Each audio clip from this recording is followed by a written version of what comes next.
Hello મિત્રો, આજના વિડીયોમાં આપણે જાણીશું સિનિયર સિટીઝન કાર્ડ કઈ રીતના બનાવવું. ઘરે બેઠા તમે બનાવી શકો છો. તેના માટે કયા કયા ડોક્યુમેન્ટ જોશે તેના વિશે પણ આજના વિડીયોની વાત કરવામાં આવશે અને કઈ રીતના પ્રોસેસ થશે તે સંપૂર્ણ માહિતી આ વિડીયોની અંદર કહેવામાં આવશે. તો વિડીયોની સાથે જોડાયા રહેજો, જેથી કરીને તમે આખી પ્રોસેસ ઘરે જાતે બેઠા કરી શકો. જેની ઉંમર 60 વર્ષથી ઉપર છે તેનું જ આ કાર્ડ બનશે. તો સૌપ્રથમ આપણે ડિજિટલ ગુજરાતની અંદર લોગિન કરી લેવાનું રહેશે.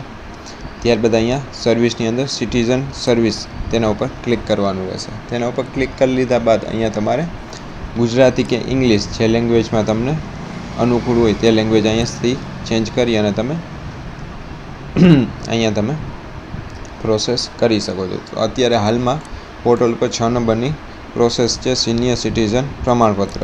તો અહીંયા રીડ મોર કરશો એટલે આગળની પ્રોસેસ તમને કહેશે કે અહીંયા કાર્ડ તમારે કેમાં જોઈએ છે, ગુજરાતીમાં જોઈએ છે કે ઇંગ્લિશમાં જોઈએ છે. બરાબર છે, તેમાં આપણે અત્યારે હાલમાં ગુજરાતી સિલેક્ટ કરી લેશું. ત્યારબાદ અહીંયા તમને ડોક્યુમેન્ટ માગે છે કે રહેઠાણના પુરાવો. તો આમાં તમારે ડોક્યુમેન્ટ અપલોડ કરવાના રહેશે. તો એમાં રહેઠાણના પુરાવા તરીકે તમારે રેશન કાર્ડ છે, લાઇટ બિલ છે, ટેલિફોન બિલ છે, ચૂંટણી કાર્ડ છે, પાસપોર્ટ છે, બેંકની પાસબુક છે, રદ કરેલ ચેકનું પહેલું પેજ છે, પોસ્ટ ઓફિસ એકાઉન્ટ સ્ટેટમેન્ટ છે કે પાસબુક છે, ગાડી ચલાવવાની પરવાનગી, પીયુસી જારી કર્યાની સાથેનો ફોટો, આઈડી કાર્ડ, સેવો ફોટો કાર્ડ કે પાણીનું બિલ. આમાંનું કોઈ પણ એક તમારા એડ્રેસના પુરાવા તરીકે માન્ય ગણાશે. ત્યારબાદ ઓળખના પુરાવા તરીકે માન્ય આપણે શું ગણાશે તો કે ચૂંટણી card, income tax PAN card, એટલે અહીંયા ઇન્કમ ટેક્સ પાન કાર્ડ એટલે પાન કાર્ડ આવશે.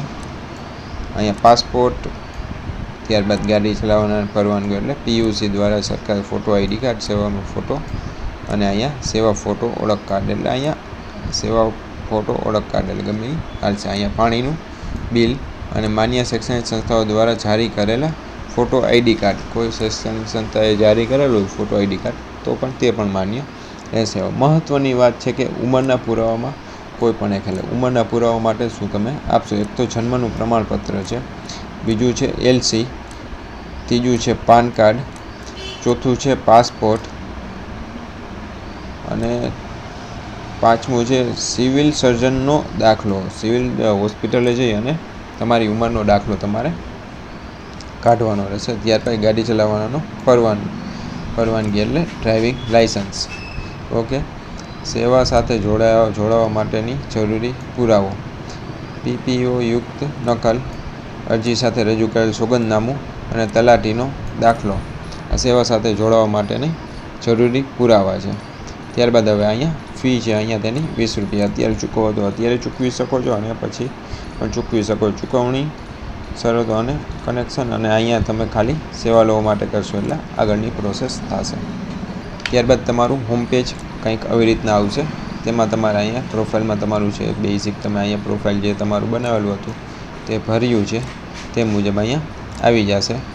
તો અહીંયા તમારે થોડું ઘણું છે કાંઈ તમને કહે એ તમારે કરી નાખવાની છે પ્રોસેસ. ત્યારબાદ અહીંયા આગળ વધુ ઉપર ક્લિક કરવાનું રહેશે. અહીંયા તમારે જન્મ તારીખ, ઉંમરના પુરાવામાં પ્રમાણપત્ર હોય તો અહીંયા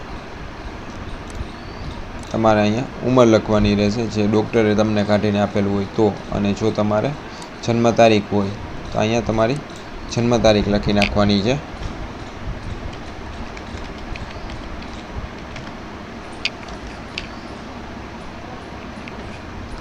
ત્યારબાદ અહીંયા તમારે જો વર્તમાન સરનામું સમાન હોય તો અહીંયા ક્લિક કરવાનું. જો તમારું કાયમીનું સરનામું સમાન હોય તો અહીંયા ક્લિક કરવાનું છે.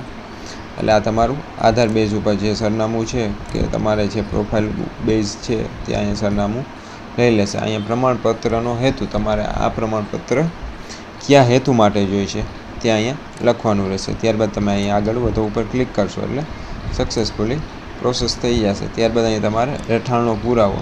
તો રહેઠાણના પુરાવામાં મેં તમને જે વિડીયોની પહેલાં બતાવેલા હતા તેમાંનું આમાં કોઈ પણ એક અપલોડ કરવાનું રહેશે. રેશન કાર્ડ અપલોડ કરો તો અહીંયા તમારું જો તમે આની પહેલાં અપલોડ કરેલું હશે તો અહીંયા આવી જશે. લાઇટ બિલ કરો તો અહીંયા તેમના પ્રમાણપત્ર નંબર નાખી અને અહીંયા તમારે ફાઇલને અપલોડ કરવાની રહેશે. દાખલા તરીકે અત્યારે હું કોઈ પણ એક ડોક્યુમેન્ટ અપલોડ કરીને તમને બતાવી દઉં. અહીંયા છેલ્લે લાસ્ટમાં અપલોડ કરો ઉપર ક્લિક કરવાનું રહેશે. Kindly document number enter.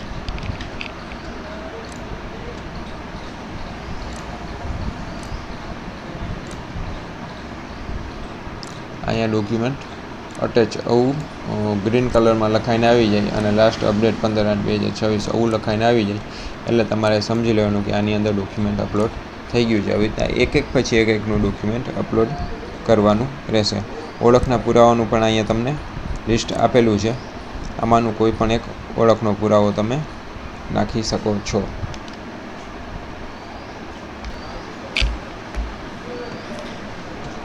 ત્યારબાદ આપણે ઓળખના પુરાવા જોઈ લીધા તમે. ત્યારબાદ અહીંયા તમને ઉંમરના પુરાવા છે, જેમાં અહીંયા જન્મ પ્રમાણપત્ર, શાળા તે જેમાંથી કોઈ પણ એક તમારે સિલેક્ટ કરી અને આગળની પ્રોસેસ કરવાની રહેશે. દસ્તાવેજો અપલોડ કરો. અહીંયા તમારે PPU યુક્ત નકલ દસ્તાવેજ પ્રમાણપત્ર, આ કોઈ પણ દસ્તાવેજ તમારે ફરજિયાત નથી અહીંયાથી માંડી આટલા સુધીમાં. એનું કારણ છે કે અહીંયા કોઈ પણ જગ્યાએ ટપકું નથી કરેલું, રેડ કલરનું આવે છે નકલ તે. અને અહીંયા ફોટો અપલોડ કરી અહીંયા તમારો સામે ફોટો આવી જશે. અહીંથી તમે બ્રાઉઝ પણ કરી શકો છો જો તમારે ચેન્જ કરવો હોય તો તમારો બીજો ગમે. ત્યારબાદ અહીંયા તમે સબમિટ કરી શકો છો. અહીંયા ફોટાની સાઇઝ પણ લખેલી છે. તો આ રીતના તમે સિનિયર સિટીઝન પ્રમાણપત્ર મેળવી શકો છો. તો આ વિડીયો કેવો લાગ્યો તે મને લાઇક, શેર અને સબસ્ક્રાઈબ કરી અને જરૂર જણાવજો. આવા જ વિડીયો જોવા માટે અમારી ચેનલને સબસ્ક્રાઈબ કરો. ધન્યવાદ.